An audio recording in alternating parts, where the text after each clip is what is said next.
There have been countless cases of perplexing disappearances that continue to baffle us to this day.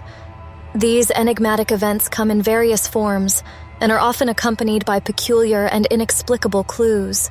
It's as if the world occasionally swallows individuals whole, leaving behind a void of answers and unresolved mysteries that linger on. Among the numerous unexplained vanishings, some of the most intriguing have occurred within the vast expanse of the United States national parks. And among these haunting tales lies the enigma of a young boy who ventured off, seemingly walking into the depths of the unknown, forever etching his name into the chronicles of baffling disappearances. The year was 1998, just 3 weeks before Christmas, and 8-year-old Derek Engebretson was out with his father and grandfather, engaging in a bit of a family Christmas tradition. They were at the Winema National Forest in Oregon on December 5th for the purpose of picking out and cutting down a Christmas tree in their annual tree hunt. On this occasion, they found themselves in a steep forested area on the mountainside of Pelican Butte above Upper Klamath Lake, just south of Crater Lake National Park. Derek's father, Robert, went ahead to look around while his son stayed with his grandfather. However, around 2 p.m., Derek expressed his desire to catch up to his dad.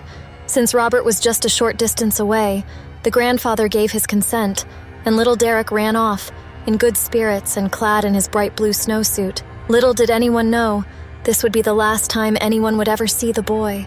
When the grandfather finally caught up to Robert, around 40 minutes later, they both inquired about Derek's whereabouts. The grandfather informed Robert that he had sent the boy to meet him, but Derek had never arrived. Initially, it wasn't perceived as an emergency. After all, Derek was accustomed to being in the wilderness, often going hiking or searching for mushrooms in the densely wooded area near their home. He had earned the nickname Bear Boy due to his love for the outdoors. They walked around and called out to Derek, thinking he had simply wandered off, but there was no response from the trees, and their concern grew steadily. The only traces they found were some footprints in the snow, forming a loop that led back to their vehicle and then away again. Additionally, they discovered wood chips and tree cuts made by Derek with his hatchet. And curiously, a snow angel created by the boy. These were the only remnants of his presence. As the sun dipped towards the horizon and dusk enveloped the area, with no sign of the boy amidst the growing darkness, the two approached a passing motorist to call 911. The authorities were alerted, and the search began. The police conducted an extensive search of the area, both on the ground and from the air, but they were unable to locate the boy. Strangely, even tracker dogs brought in were unable to pick up a scent. Despite finding what appeared to be a crude shelter made of fir boughs, believed to have been constructed by Derek but never used. Unfortunately, a blizzard had descended, obliterating any footprints that might have been present and impeding the search efforts. It would not be until several days later that the search could commence, and some volunteers were able to find a candy bar wrapper and a bookmark from Derek's school, as well as alarmingly what appeared to be blood in the area, but none of this could be conclusively linked to the missing boy. There was also found a hole in the ice of the nearby lake and some footprints on the shore that could have been those of a boy, but this led nowhere, and a search by divers turned up nothing. The official search was eventually suspended on December 18th due to frigid, dangerous conditions, but volunteers continued to camp out in the area looking. At this point, the only real lead that came in was an account from a witness who claimed that they had seen an unidentified adult male driving around in a black Honda in the Rocky Point area at about the time Derek had gone missing. And there was another report of seeing a boy walking with a man and seemingly in an argument or confrontation of some sort. But it could not be confirmed if this had anything to do with it all.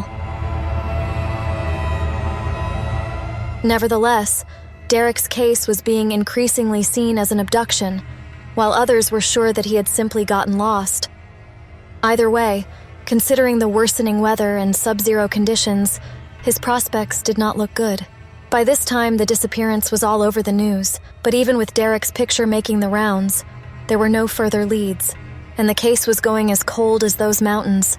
It would not be until the following year, in September of 1999, that any new evidence would appear. On September 24, 1999, There was graffiti found in a rest area about 300 miles south of Portland that was claimed to refer to the boy's disappearance, but authorities never released what it actually said, and it was officially seen as a cruel practical joke. In 2002, there was another possible lead when the Engebretsen family received a letter from an inmate who claimed to know who was behind the vanishing, a man by the name of Frank Milligan, who was already serving time for the unrelated rape and attempted murder of a 10-year-old boy. Police questioned him, and he would admit to killing Derek, but when he told them where the body was buried and no corpse was found, he recanted the whole confession and wouldn't talk about it any further. Milligan was never officially charged in connection to the mysterious Engebretsen case. There have been many theories as to what happened to Derek Engebretsen over the years. One idea is that the father or grandfather had something to do with it, or that they had been dangerously negligent in some way, but there has never been any evidence for this, and they have never been considered suspects in any capacity. Indeed, they both went bankrupt from the large amounts of money they were spending to keep the search going, so it seems odd that this should be the case if they had some hand to play in it all. Another idea is that Derek wandered off to the highway and was abducted, and of course there is the theory that he simply got lost and succumbed to the elements, although if that were the case, then it seems strange that trained tracker dogs were unable to get a scent, and no trace of any remains or his hatchet has ever been found. Derek Engebretsen has seemingly simply ceased to exist.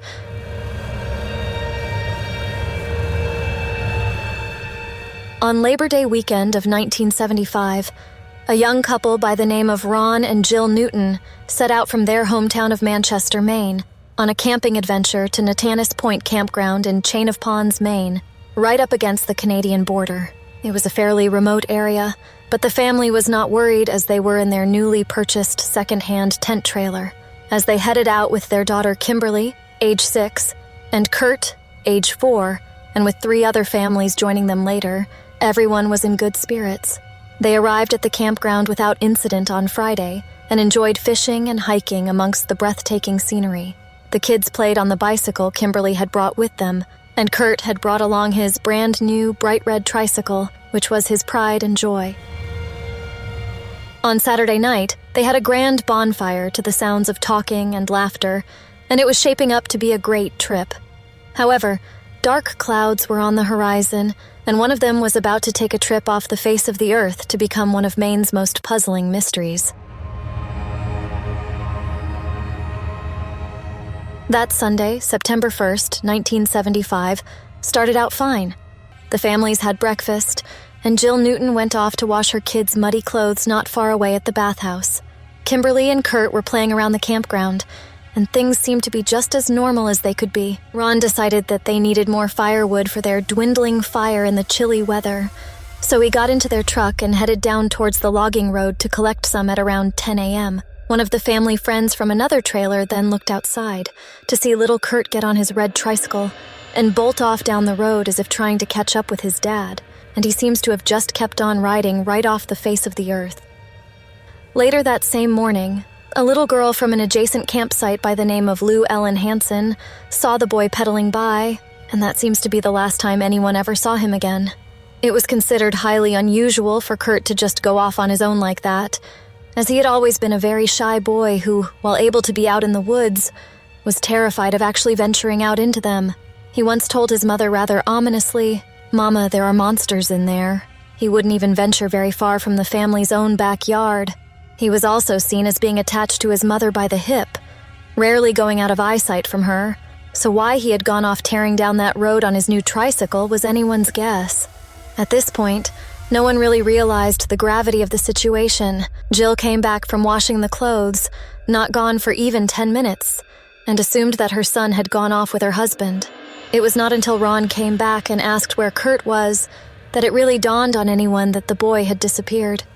The two parents went around to the other campsites to ask if anyone had seen him. It was then that they would meet Jack Hansen. Hansen was the caretaker of the campground, and he told them that he had found the red tricycle abandoned on a dead-end dirt road close to a place he called the dump, where miscellaneous trash had been piled up by various campers. At the time, he had suspected that someone had thrown the bike away, even though the fact that it was shiny and brand new had raised an eyebrow. Hansen took the worried parents out to where the tricycle still sat, forlorn and untouched. It seemed to have been carefully placed off the road, as if by someone who was coming back any moment and wanted to keep it safe and without a scratch. Only no one had ever come back, and Kurt Newton was somewhere out there in the darkening woods, nowhere to be seen. It was not long after this that one of the largest search and rescue operations the state of Maine had ever seen was launched.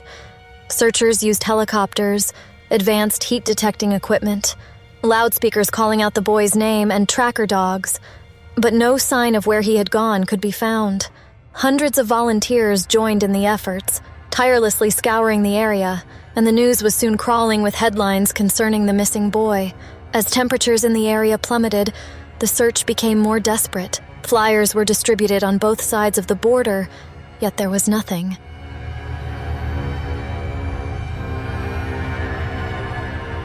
The area where he had originally gone missing, where that red tricycle eerily sat untouched, was in the meantime found to be completely barren of any sign of a struggle, nor any trace of an animal attack, not even any footprints to indicate where he had gone, and no trail for the dogs to follow.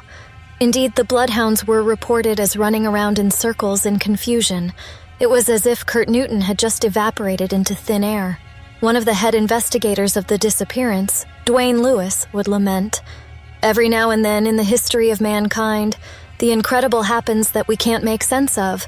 We should have found him, but we didn't."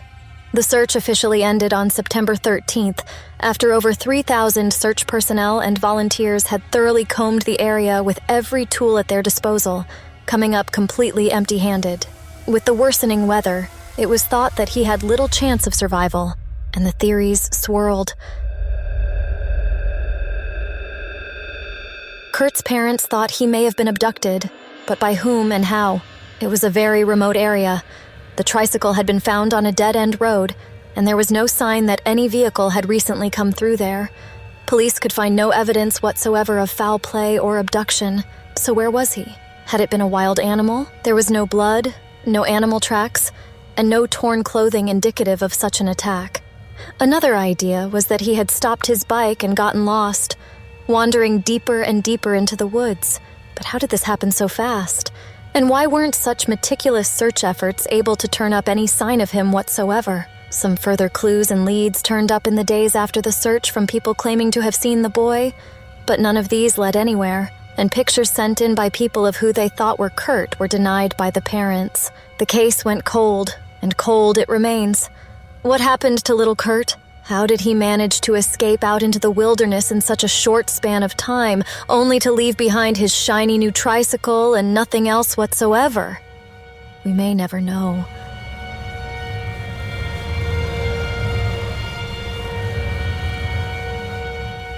I hope you enjoyed this video. Please like and subscribe to support this kind of content.